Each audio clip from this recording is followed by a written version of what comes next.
It's been 17 years since the euro was introduced to world financial markets amid high hopes by its creators that this currency experiment would promote prosperity and increase political and social cohesion throughout Europe.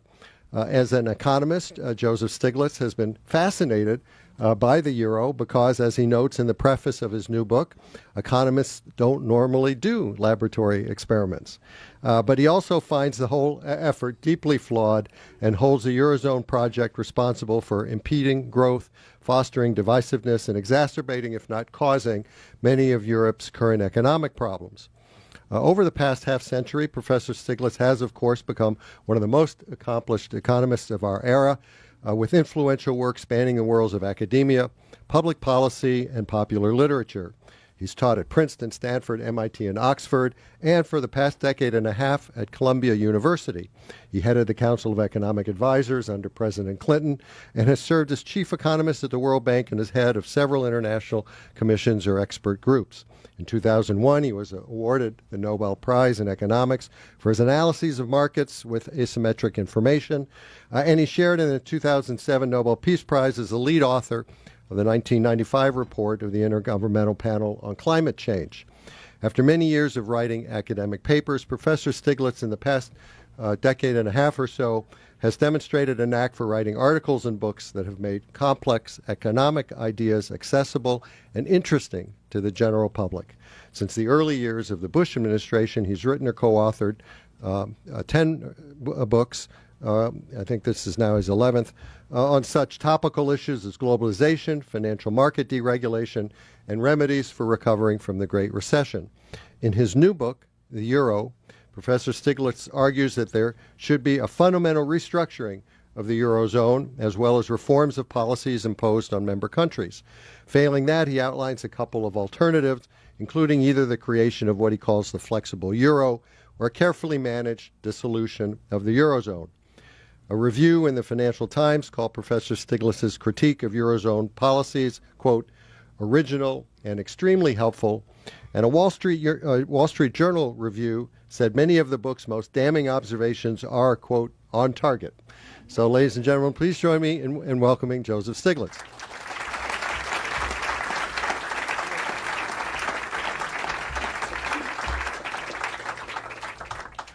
Well, thank you very much, and it's a real pleasure to be here again at Politics and Prose, and wonderful to see so many people interested in this subject. One of the questions I always get asked is, why should an American be writing about the euro? Doesn't America have enough problems of its own that I should be writing about? And the answer is yes, of course, we do have a lot of problems. But as he pointed out, we don't yet have a lot of experiments. Maybe Trump will give us another experiment, but no, that was wrong. But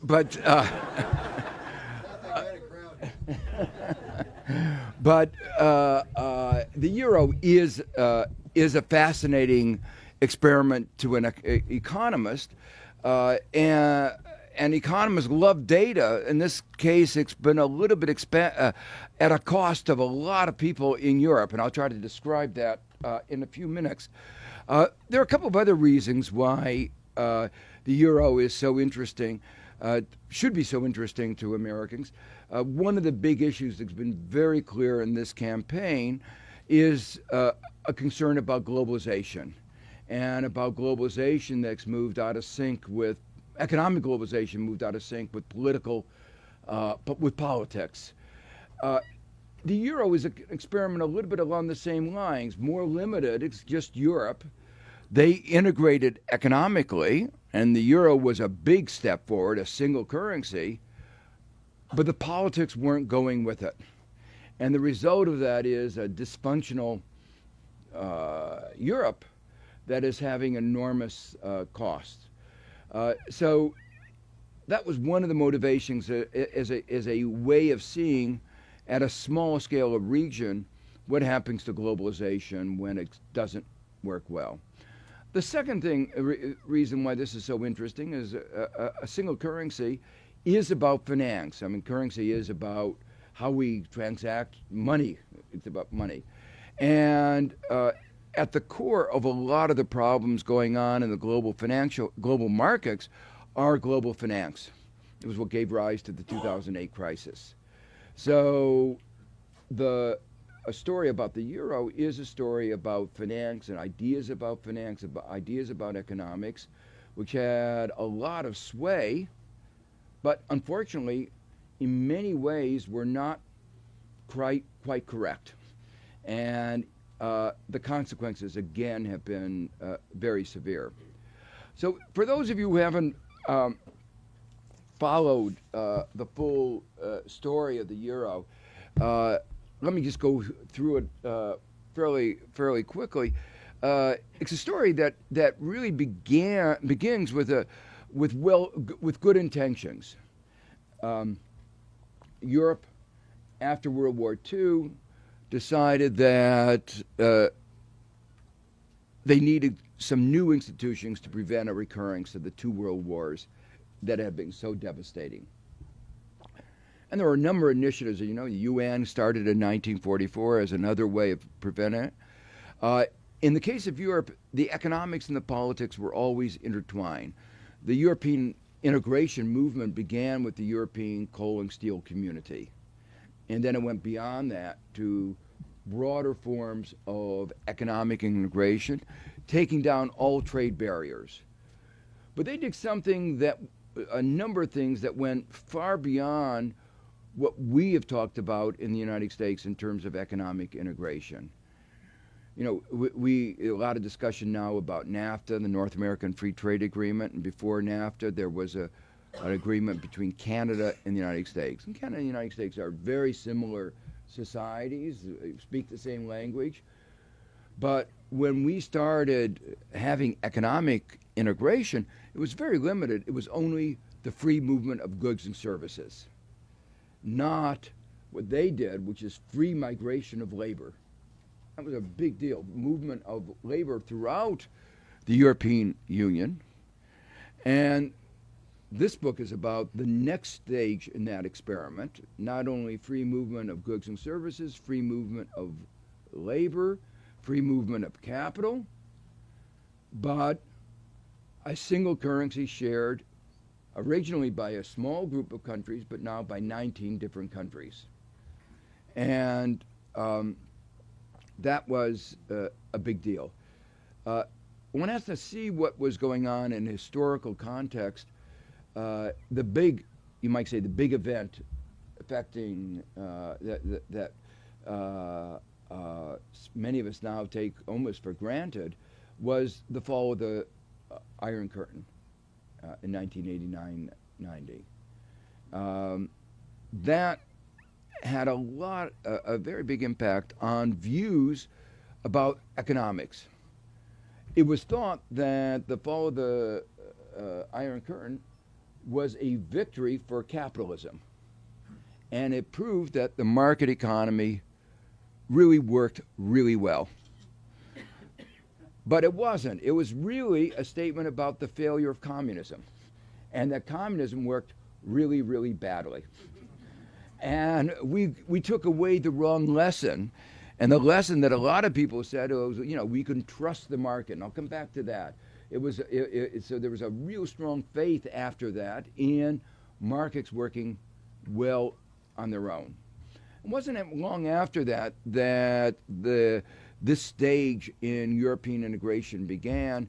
In 1992, there was the Maastricht Convention, where they agreed on the formation of the euro. They agreed on the set of rules that would govern the euro.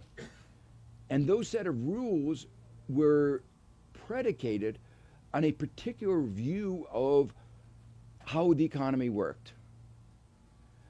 That view was very much that if government just did its part, the market would do the rest. And what do they mean by the government doing its part? It wasn't very complicated. All you had to do is make sure the government did not have too large of a deficit. They picked a number out of the air, no scientific basis, but it was 3% ratio of deficit to GDP.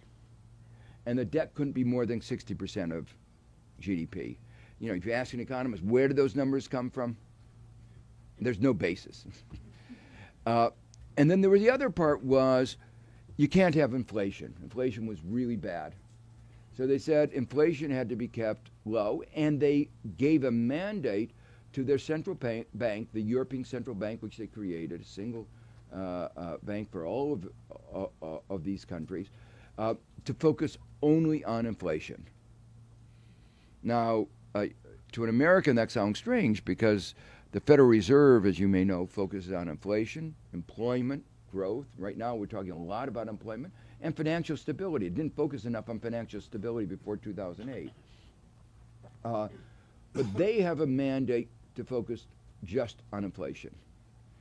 And to put a little bit in perspective, when I was chairman of the Council of Economic Advisors in 1996, one of the Republican senators said, look at what's going on in Europe. We should imitate them.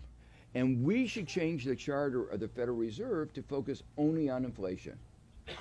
And I said, this is wonderful. I said, President Clinton, why don't you make this a campaign issue do American people care about jobs? Do they want the Federal Reserve to ignore employment or just focus on inflation? And the moment, of course, that the president said, yeah, this is an important issue, the Republicans said, oh, no, we didn't really mean that. That was just a joke. So in fact, that particular initiative to focus only on inflation died. The